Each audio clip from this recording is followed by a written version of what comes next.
A debate con Juan Carlos Zúñiga. Continuamos en Mega Noticias a debate. En México, el Poder Judicial vigila el cumplimiento de la Constitución y las leyes. La Suprema Corte de Justicia de la Nación resuelve sobre el incumplimiento de la Constitución y revisa nuevas sentencias. Pese a su relevancia, 4 de cada 10 mexicanos no confían en los jueces, percepción que deriva de resoluciones polémicas y señalamientos de influyentismo, abusos y privilegios. Por ello, los retos del Poder Judicial son la transparencia, defender, por supuesto, el tema de la independencia. El reto del Poder Judicial, insisto, es la transparencia, acercar a los ciudadanos lo que hacen y por qué son los fallos para evitar una percepción equivocada de la ley y la justicia.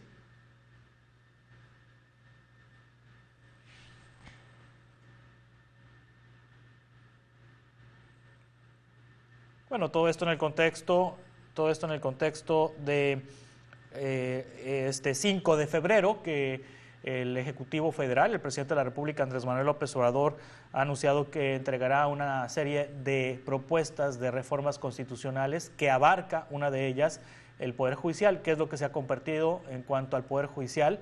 Bueno, el presidente ha propuesto que jueces, magistrados y los ministros de la Suprema Corte de Justicia sean elegidos mediante el voto popular, una propuesta que resulta polémica, que resulta inclusive entre algunos exintegrantes de la Corte, como Arturo Saldívar, no ha encontrado resonancia.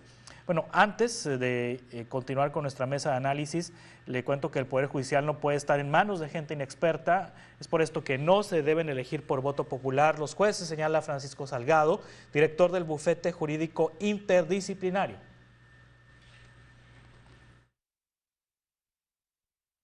Que vayamos con el arquitecto y que le digamos, oiga, usted es muy famoso arquitecto, venga usted y resuélvanos sobre cómo preparar alimentos. Pues el arquitecto podrá ser muy buen arquitecto, tendrá una buena fama como arquitecto, pero difícilmente podrá tener esa experiencia para preparar alimentos. Y lo mismo sucede en el Poder Judicial. Necesitamos personas que hayan hecho de su vida cotidiana la labor judicial y no lo podemos dejar en manos de alguien que no tenga experiencia. A debate con Juan Carlos Zúñiga. Esta tarde nos acompaña en Mega Noticias de Debate el abogado Tulio Salanueva Brito, especialista del Colegio Nacional de Abogados. Tulio, ¿cómo está? Muy buenas tardes. Hola Juan Carlos, gracias por la invitación, un placer siempre estar en tu programa. Tulio, ¿qué se sabe hasta el momento de la propuesta que presentará el presidente López Obrador este lunes de reforma constitucional y específicamente en el tema del Poder Judicial? ¿Qué es lo que se sabe hasta este momento? Pues mira, se sabe que le dan seguimiento a una propuesta del otrora ministro que pidió licencia y que en este momento debemos de estar sumamente expectantes acerca de cuáles van a ser las modificaciones constitucionales.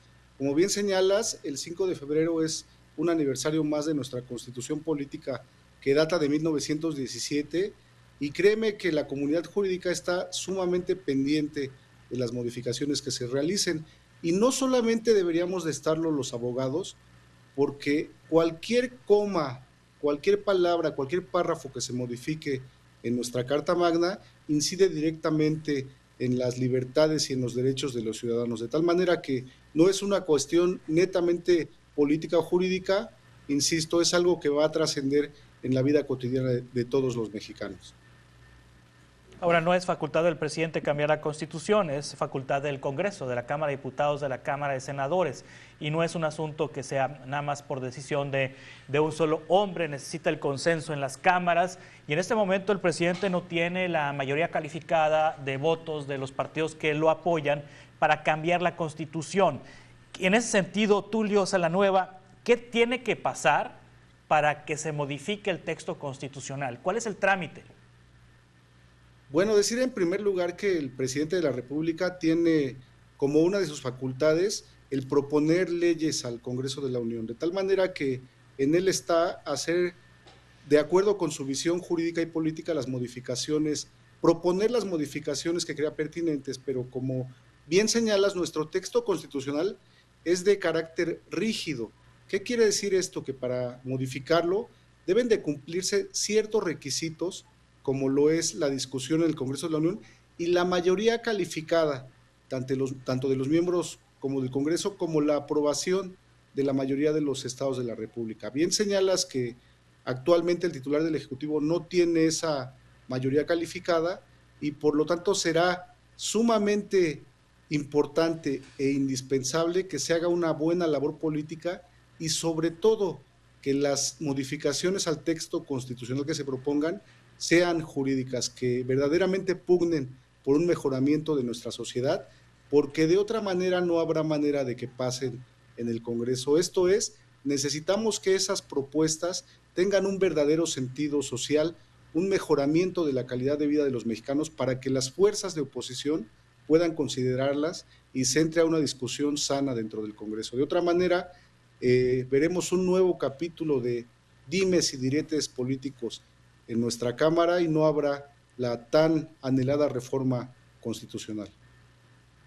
Sí, de 1997 a 2018, para que se cambiara la Constitución en estos periodos, se necesitó de los partidos en el gobierno, del partido en el gobierno en turno y de los partidos de oposición, porque ningún presidente, ni Zedillo, ni Fox, ni Calderón, ni Peña tuvieron la mayoría calificada en la Cámara de Diputados y en la Cámara de Senadores.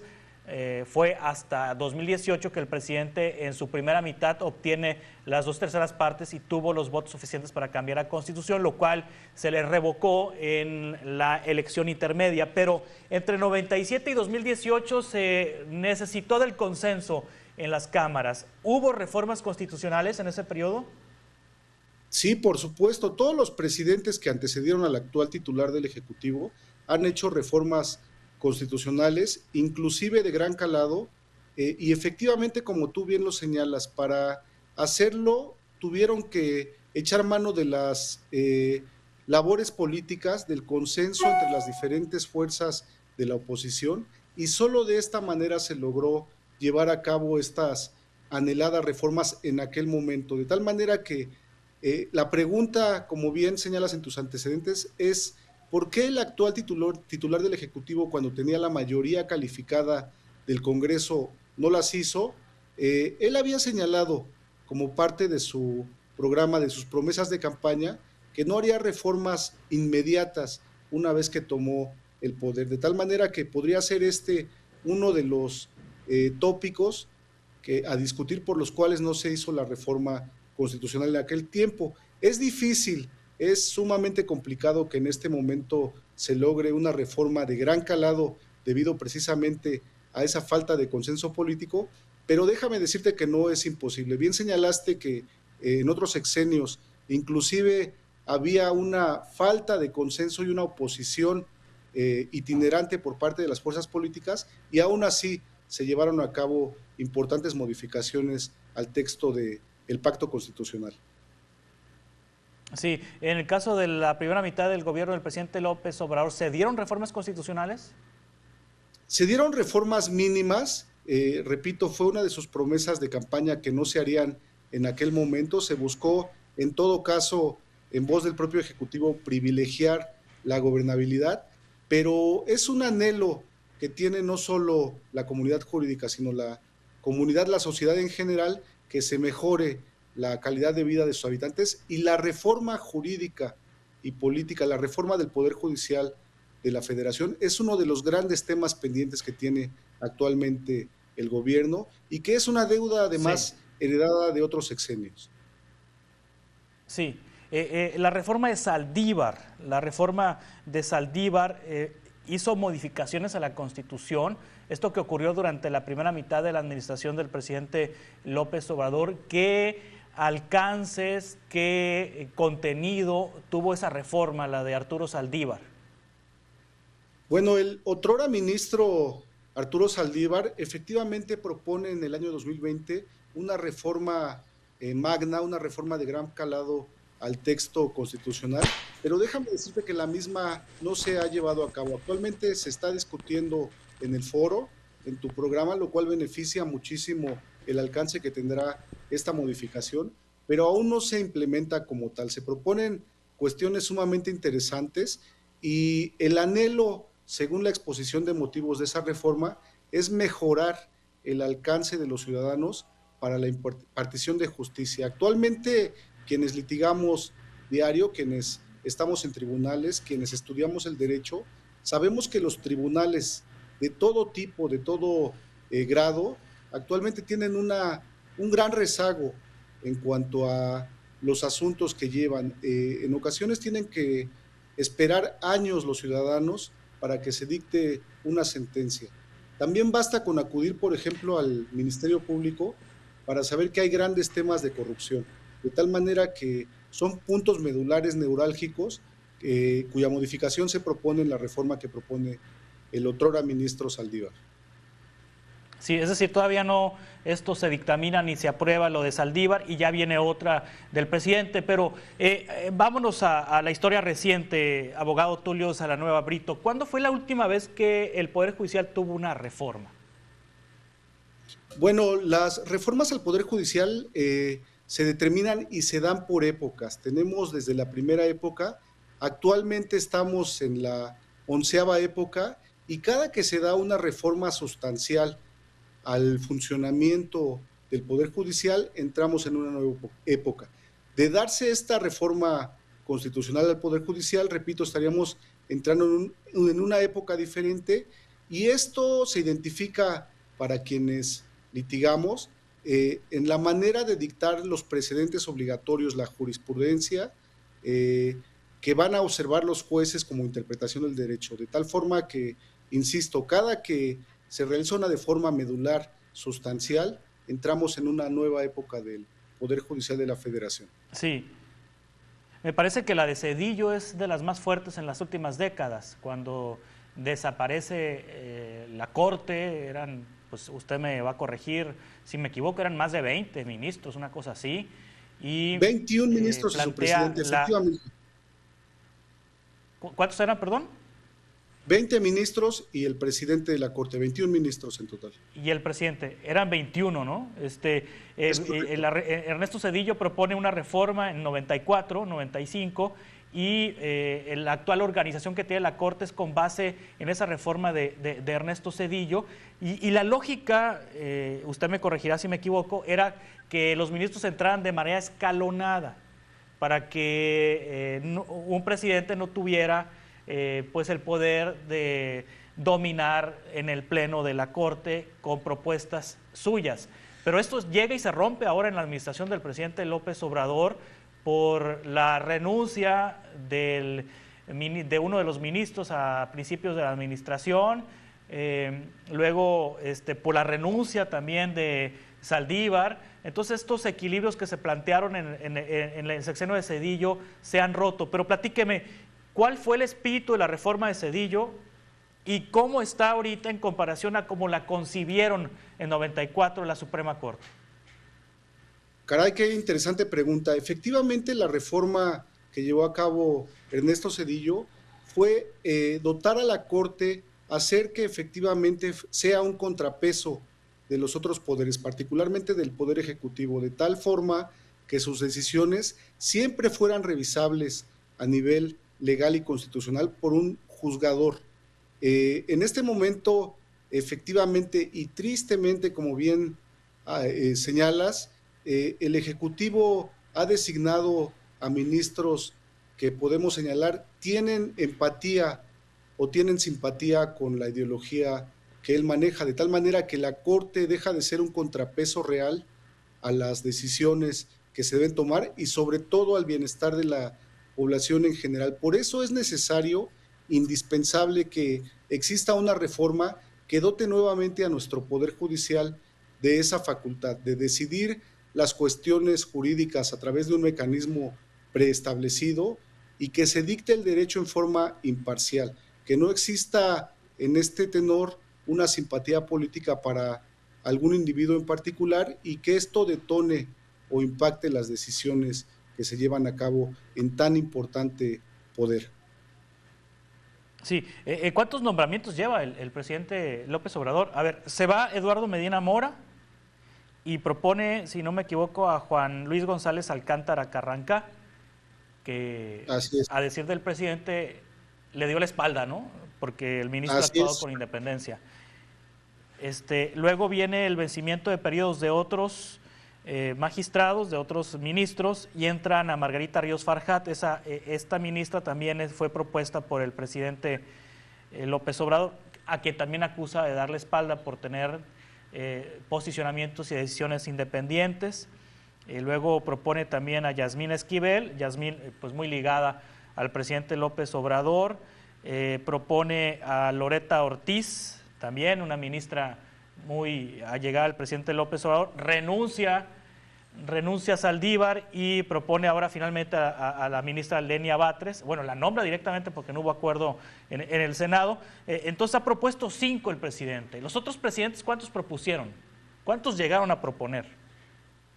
Mira, era un sistema parecido al que actualmente se señala, pero como señalas, efectivamente el espíritu de la legislación es que un presidente no pueda nombrar a la mayoría, a la totalidad, ni siquiera a la mayoría de los ministros que entran en funciones durante su mandato. Esto, como tú también señalas, pues efectivamente da lugar a que no se dicten las resoluciones conforme a una ideología jurídica, sino que se opte por simpatías políticas, por intereses particulares, y esto pues efectivamente rompe con el espíritu que señala la Constitución. No es de esta manera como se va a lograr un Estado de Derecho real.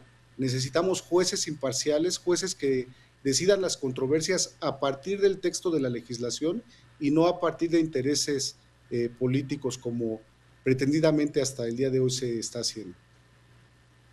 Sí, ahorita la correlación de fuerzas en el Pleno de la Suprema Corte de Justicia de la Nación la podemos ubicar en 8-3, ¿no? 8 ministros que, vamos a decir, no son afines al presidente o actúan de manera independiente, y 3 ministros tres ministras que están ideológicamente cercanas al presidente López Obrador. Y además de ello, déjame complementar que se está volviendo un órgano de confrontación de ideas políticas. Esto, repito, nunca debería de suceder en un órgano judicial. Históricamente esto ha destruido los sistemas de dictar justicia en otros países y por lo tanto, insisto, el debate debe ser estrictamente legal. A partir de las funciones que tiene el Poder Judicial conforme a su ley orgánica, lo que no sucede en este momento. Recordemos simplemente el discurso en el que asume la nueva ministra, en el que señala que ella defiende los intereses populares. Esto evidentemente contraviene la función de un juez. Un juez debe ser imparcial y no solo atender los intereses de una clase en particular, sino, como decía, dictar el derecho y hacerlo a partir de los contrapesos, de las facultades, de los ordenamientos legales, y por lo tanto, pues cuando abandonamos ese discurso en un puesto tan importante como es el de ministro de la Corte, estamos en un problema que puede desencadenar grandes sucesos jurídicos y políticos en nuestro país. Ahora, dígame, ¿qué pasaría si la correlación de fuerzas fuera 7-4? Es decir, 7 ministros, vamos a decir, independientes o no cercanos al gobierno, y 4 ministros cercanos al gobierno, ideológicamente cercanos a la administración, al Poder Ejecutivo. ¿Qué pasaría en esa correlación? Pues mira, insisto, creo que se vuelve un despropósito. Los ministros no deben tomar decisiones a partir de la correlación de fuerzas, sino más bien a partir de quién tenga la razón, de revisar los asuntos a conciencia, de que los expedientes se encuentren bien integrados y de darle la razón a quien la tiene. Precisamente ese es el problema que tiene actualmente la conformación de la Suprema Corte de Justicia de la Nación. No se guía por un interés jurídico. Estamos hablando de intereses netamente políticos que hacen que la justicia en este momento se convierta en un despropósito. Repito, sea cual sea la inclinación, la simpatía política de cualquier individuo, y más aún de un ministro que es el más alto cargo jurídico que tiene nuestro país, este debe fallar a partir de lineamientos muy particulares y técnicos y sobre todo con el anhelo de justicia, no a partir de una simpatía política por una persona en particular.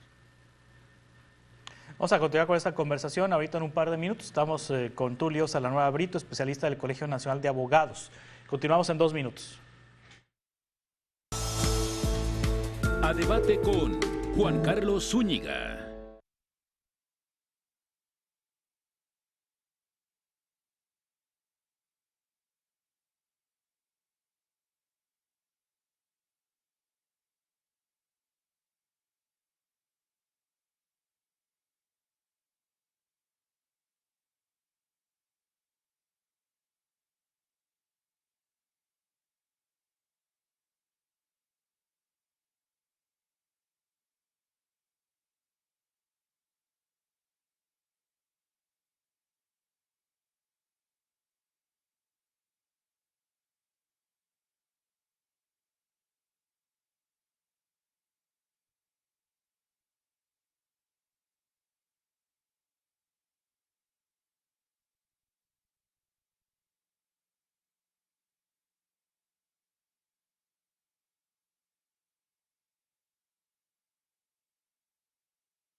A debate con Juan Carlos Zúñiga. Continuamos en Mega Noticias a debate. La Suprema Corte consideró que la reforma a la Ley de la Industria Eléctrica aprobada en 2021 transgrede los principios constitucionales de competencia y libre concurrencia. Durante la votación hubo empate 2-2 entre los ministros, por lo que el resultado tuvo que ser definido por el voto de calidad del presidente de la Sala, Alberto Pérez Dayán. La ministra Lenia Batres consideró que la sesión pública fue llevada con un formato fuera de lo acostumbrado y justamente en este sentido la bancada de Morena en la Cámara de Diputados anunció que presentarán un juicio político contra el ministro Alberto Pérez Dayán porque consideran que se extralimitó en sus funciones.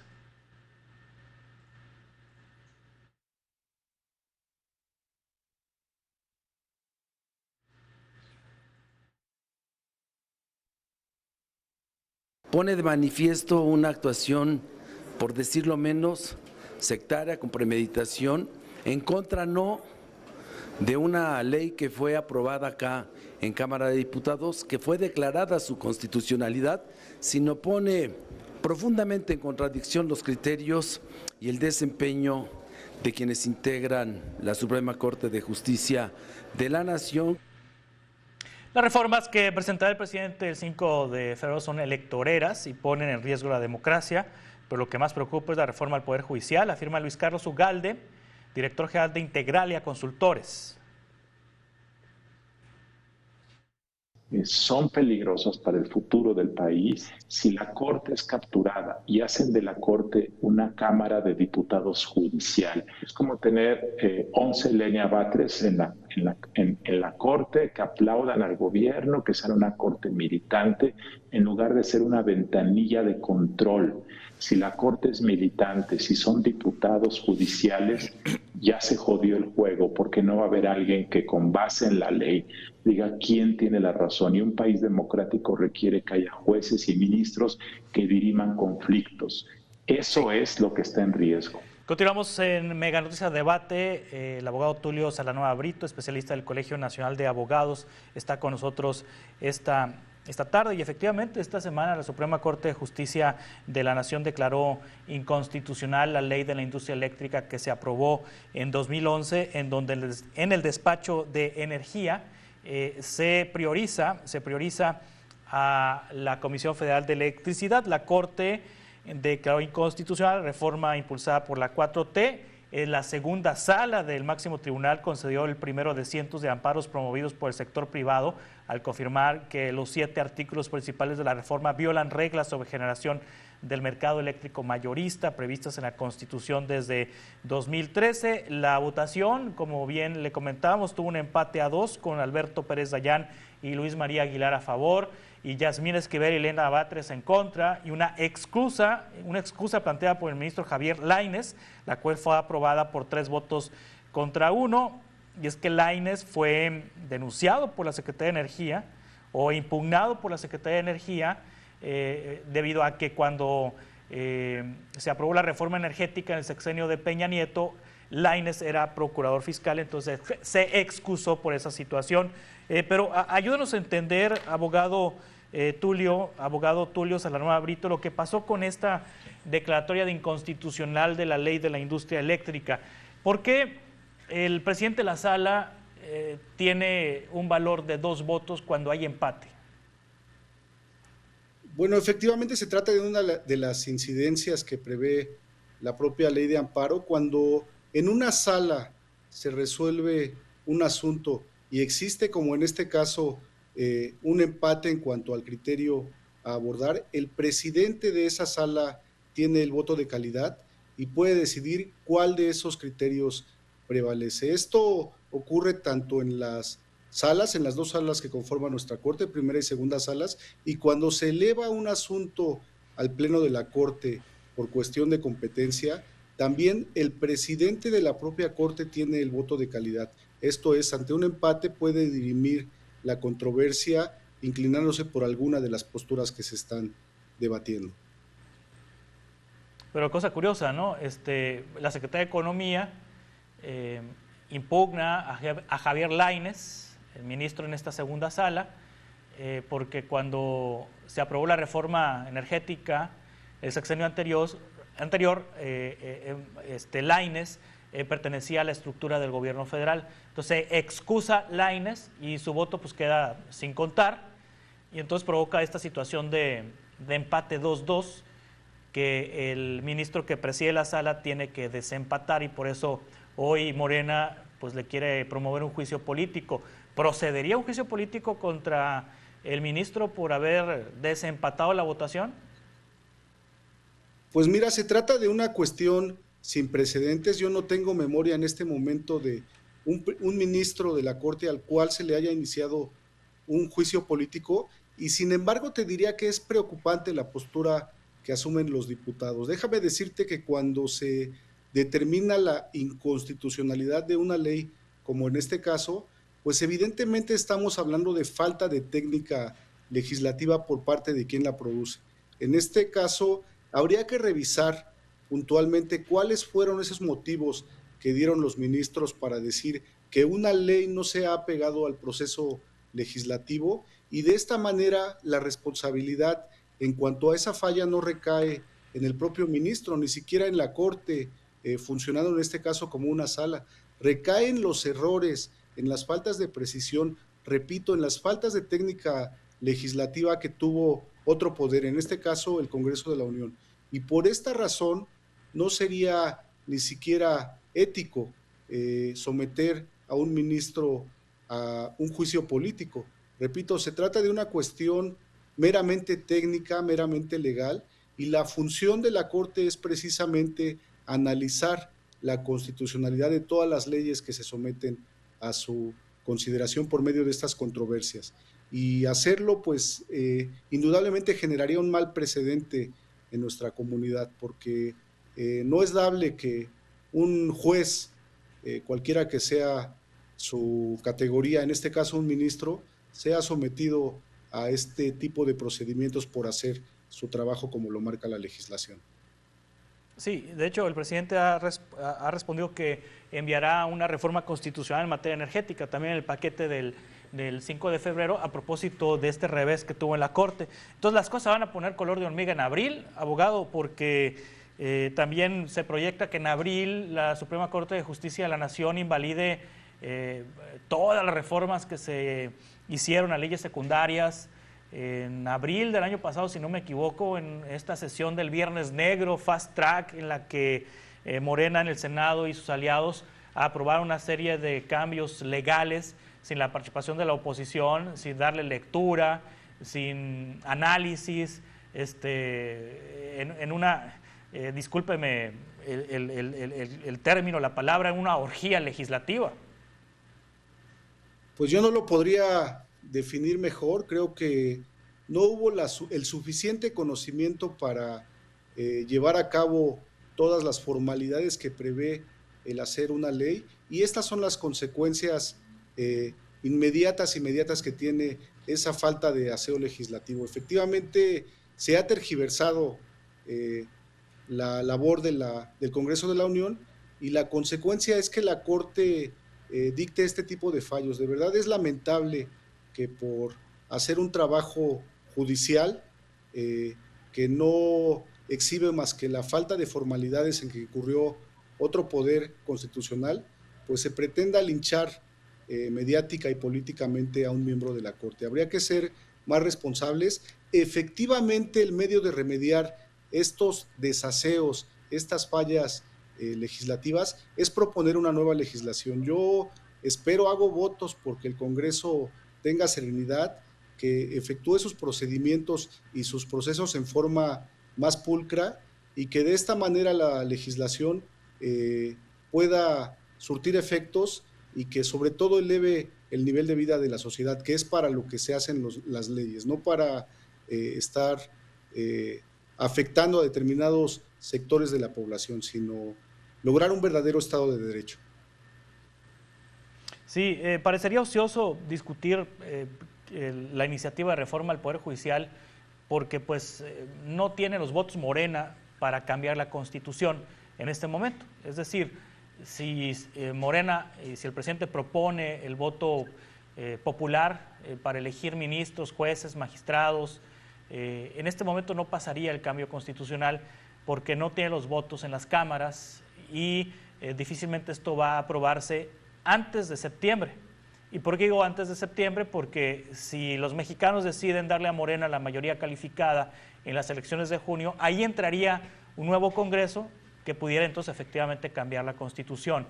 ¿Es viable este escenario? ¿Usted lo ve posible en términos de la preferencia electoral, Tulio, que en septiembre inicie una legislatura, un Congreso de la Unión con mayoría calificada para el último mes del presidente? Bueno, déjame estar en desacuerdo un poco contigo. En primer lugar, yo creo que no sería ocioso realizar una discusión acerca de la reforma al Poder Judicial. Déjame decirte que el elemento que mencionas en cuanto a designar a los jueces únicamente por voto popular es solo uno de los elementos cuya reforma se propone. Los puntos de esta renovación son de gran calado. Entre ellos se prevé la carrera jurisdiccional, el dictar precedentes y jurisprudencias de una forma diferente, y por lo tanto, repito, es un anhelo no solo de este sexenio, es un anhelo de mucho tiempo, de décadas inclusive, que los tribunales verdaderamente sean funcionales y que dicten justicia como lo marca actualmente la Carta Magna, en forma completa, pronta e imparcial, de tal forma que, pues no solo en este periodo legislativo, inclusive en el próximo periodo, con la nueva conformación de la Cámara, habría que hacer un análisis muy puntual de estos puntos. Y efectivamente creo que no será en este momento cuando se logren estas reformas, y ojalá con la nueva conformación de la Cámara exista la prudencia política para que la reforma se lleve a cabo conforme a estos preceptos y mandatos constitucionales. Es decir, si quitamos la parte de la elección popular de los ministros, de los jueces y magistrados, ¿hay también un contenido que pudiera entonces transitar? Hay un contenido que vale la pena discutir. Creo que mediáticamente en forma indebida nos hemos decantado por únicamente este aspecto en cuanto a la forma de designar a los ministros, pero no es la única cuestión que se pone a debate en esta reforma judicial. Habría que revisar puntualmente cada una de las cuestiones que se llevan a cabo y de esta manera, insisto, se lograría mejorar sustancialmente el funcionamiento actual, no solo de la Corte, sino de todos los tribunales. Sí.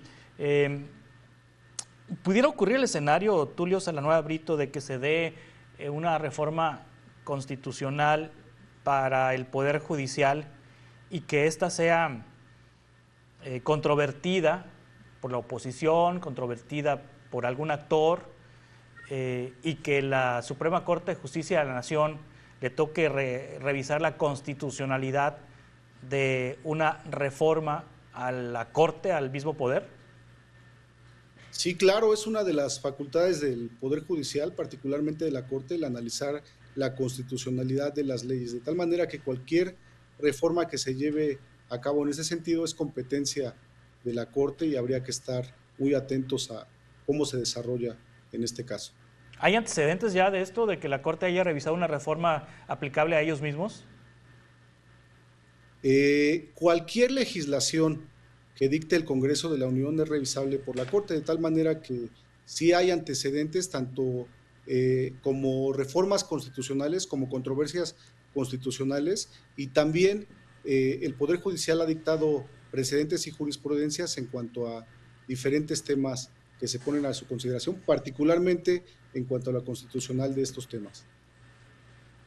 Sí, pues hay que esperar entonces el día lunes 5 de febrero para conocer el contenido de la ley, de la reforma constitucional en materia del Poder Judicial que presentará el presidente López Obrador, pero ya me decía usted, hay puntos importantes que se deben de rescatar de la ley Saldívar. Me gustaría retomar esa parte, porque pudiera bien el Congreso pegar las dos, ¿no? Es decir, acá hay una reforma propuesta por Saldívar en su momento, y aquí está la reforma del presidente López Obrador y se pueden juntar los documentos y generar un solo dictamen.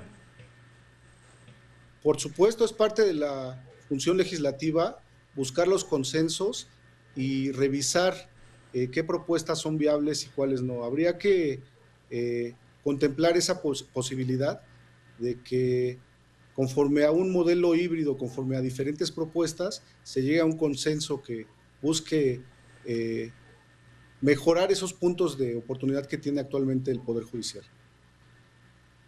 Sí, en el caso de las otras reformas, pues parece que la de pensiones sí pudiera transitar.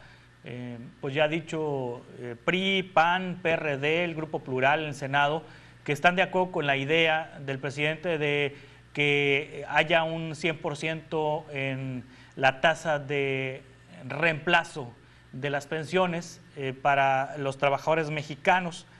Aquí el punto será saber cómo saldrá ese recurso o de dónde saldrá ese recurso para esa tasa de reemplazo, pero por lo pronto se ve que hay voluntad de los partidos de oposición para entrarle a este tema, aunque pudiera haber ahí un componente político, Tulio, decir, pues la oposición vale más decir que sí y no meternos en líos con el electorado, porque pues es un argumento valiosísimo para Morena y para el gobierno decir que pues la oposición no quiso.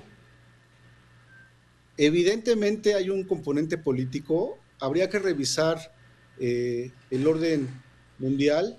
Actualmente en Francia se discute una propuesta en sentido contrario. En aquel país ha habido diversas manifestaciones porque lo que se pretende precisamente es reducir las pensiones, es aumentar el tiempo que deben de trabajar las personas, y en nuestro país vamos en sentido contrario, tomando en cuenta que, como tú bien lo señalas, no hay actualmente recursos públicos suficientes para afrontar un compromiso tan importante. Habría que revisar cómo se van a pagar estas pensiones, y de lo contrario, espero equivocarme, pues tendremos una nueva crisis como en épocas pasadas, lo cual sería sumamente lamentable.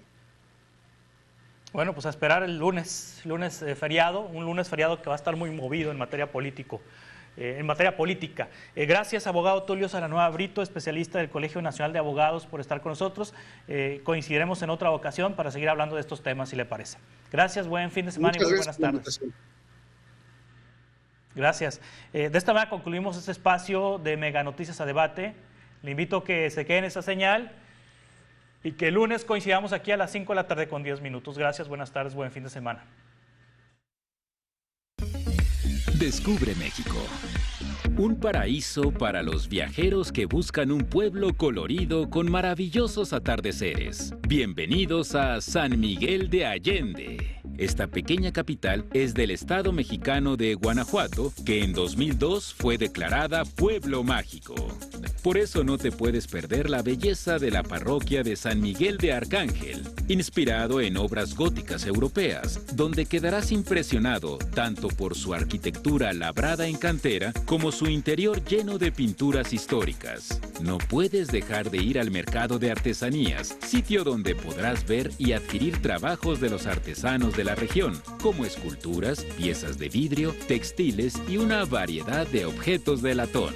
Descubre San Miguel de Allende desde una diferente perspectiva y déjate sorprender de esta pequeña pero gran ciudad llena de historia. Descubre México. Zacatecas es conocido por su hermosa arquitectura colonial y su cultura deslumbrante. La capital recibe el nombre de Rostro de Cantera y Corazón de Plata, y su centro histórico es considerado Patrimonio Cultural por la UNESCO por conservar la arquitectura barroca y mantener viva las calles que nos remontan al pasado del país. Rodeada de minas, hermosas plazas y edificios coloniales, la ciudad es perfecta para pasear con la familia. La catedral, el Palacio de Gobierno y el Teatro Calderón son los puntos que no te puedes perder. En el Museo Rafael Coronel podrás encontrar una gran exhibición de arte popular mexicano, así como a los grandes artistas que han puesto en alto al país con sus obras. La belleza de la tierra con la